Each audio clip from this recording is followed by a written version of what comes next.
All right, guys, back with another week of toy pickups.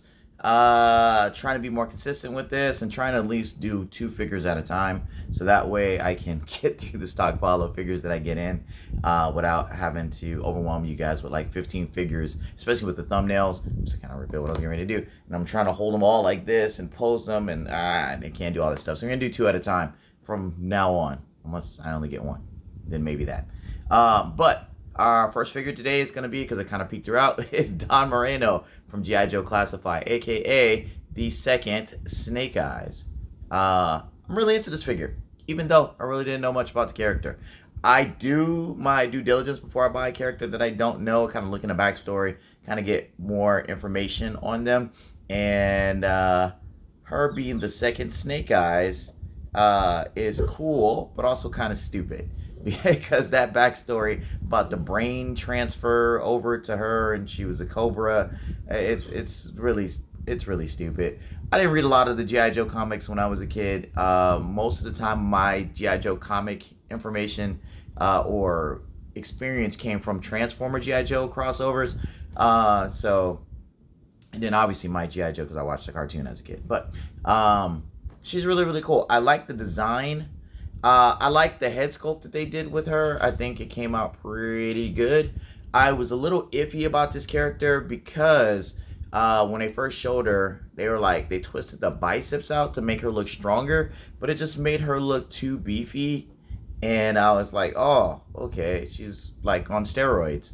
I know they wanted to make her athletic, but I mean, dude, when they did this, I was like, oh, Hulk smash. That's stupid. I like that they made her athletic because she had to be and strong, because she had to be the new Snake Eyes. I mean, I guess if we don't count Kamakura, because I feel like he was technically the second Snake Eyes, even though he's just a disciple, a student. Anyway, I really like the sculpt, like that little red design on the front, and even the fact that they have the Arashikage signal on her chest. Now, going to boxes. It's a standard G.I. Joe box where there's an empty thing that everybody complained about, that whatever. On the side, this is great artwork. I love the artist that did this. Now, I would, if I saw the artwork like this in a comic, I would buy the comic, even if I wasn't a fan of the property, because that's really cool. The back side gives you some product shots of her, which, I mean, she looks really awesome. And gives me some ideas for a way I'm going to actually display her. And then the other side with the codes that nobody can decipher anymore. The bottom, the top, and then we're done with that box. All right, so moving on, let me show you some of her accessories. So she has the scabbards, sheaths, I guess that's what we would call them. She has 2 swords, which is cool. And then she has a little Uzi, if you can see all that stuff that's in there. And a very long pistol, or pistol with a very long silencer. I just not realize that right now. I literally just opened her up for this video. I hadn't opened her up at all. Now, getting back to the figure, it's standard G.I. Joe stuff, right? So we got the double jointed knees. We got the ankle rocker, no toe hinge, G.I. Joe, Hasbro. We got the double jointed arms, which gives her that much range. We do have her massive biceps that do swivel. She has some butterfly articulation, so she actually can come in a little bit, but her top right here really blocks it. You can feel it up under, but the top is blocking the actual articulation. She can rotate at the top, and she can crunch, but her belt gets in the way of the crunching, so she only goes that far because of the belt. Because if we move the belt out of the way, she can actually go a little bit further. And then she has some her hip thing fell off. She has a thigh cut here, and she has a boot cut there at the bottom. Now, we were talking about the accessories. Let me see if I can slide this back on, and I slid it on upside down. Slide this back on, so that's one issue with her. It's back on. Haha. She does have an alternate head sculpt, which is the cool part, because she is a Snake Eyes. So she got to put the Snake Eyes head sculpt on. That thing's really cool. And they windswept the hair, I guess, to give her a little bit more articulation with it. So that way she can kind of look up. Not really. but it's very malleable with the plastic. So I guess if you butts with it for a little bit, you can get her look up to this side to side movement, and she can look down that much. But this is the selling point right here, her as Storm Shadow. Pretty cool, man. I really like this figure. And now I have a whole shelf of G.I. Joe ninjas. I feel like Larry Hama, he got a little crazy with just doing where it was supposed to be the Special Mission Force. It became the Ninja Force real quickly in the comics, and as well in the toys with their Ninja Force line. Second thing that I got here today, back to when I said my knowledge of them was, or my experience with them in the comics was Transformer crossovers. We got Nose Cone from the Technobots. Or what is his actual name? I think it's ENIAC. ENIAC is what they're calling him from Magic Square. I'm cool with this figure because, one, I want to complete my Computron. And then Magic Square's articulation has been so cool, and their accuracy to the comics been cool. But I don't understand why he's pink. He's supposed to be brown. But I wanted to complete my Computron so bad, I didn't want to wait for Magic Square to recolor him. So I went ahead and bought him. But I'm probably going to buy a brown one. Or maybe I won't. But I probably will. Alright, so anyway, we got Nose Cone. I have Light Speed already. And I have... I have Strafe coming. I was like, wait, don't I have a third one? I have Strafe coming. So he's the second one that I gotten so far. I'm very excited to complete this Computron. My only gripe is this stupid pink color. And I could not figure... I know they showed like an animation cell where he was pink in an animation cell. But I feel like for the most part, he's always been brown. And I know Magic Square probably used that to color this. But give me the brown one. Because that pink leg's gonna look weird. Because when he's Computron, he doesn't have that. He doesn't have a pink leg. He has a brown leg. Talking about the box. So here's the Magic Square box. They always do some artwork on here. I'm not sure if this is original artist artwork or they take it from somebody else. Because I almost feel like somebody's not being credited with this artwork. On the side, there's nothing. On the other side, there's nothing. On the top, there's nothing. On the bottom, there's legalese. On the back, that's some cool stuff, even though I don't think that a drill would be that fast, the way they're portraying him in this. And I assume this is supposed to be Cybertron or future Earth. But it's very technological, and I guess that's why they do it. And then at the bottom, we got the infrared thing that we used to have as a kid to kind of show strengths.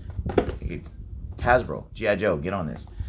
Where it can actually show this instead of the stupid codes that you guys have been doing. And then that's the box. Alright, so once again, he's super cool. I like him. Magic Square's articulation is always going to be amazing because he's a Transformer. So he has to articulate everywhere to be able to get into his particular mode. So there's ab crunch, there's like infinite knee range, arms can go basically about everywhere. And then the heads can look up, they can look down that much because it articulates where it transforms, and then side to side. It has waist swivel and he can crunch. All right, so that's only articulation with that.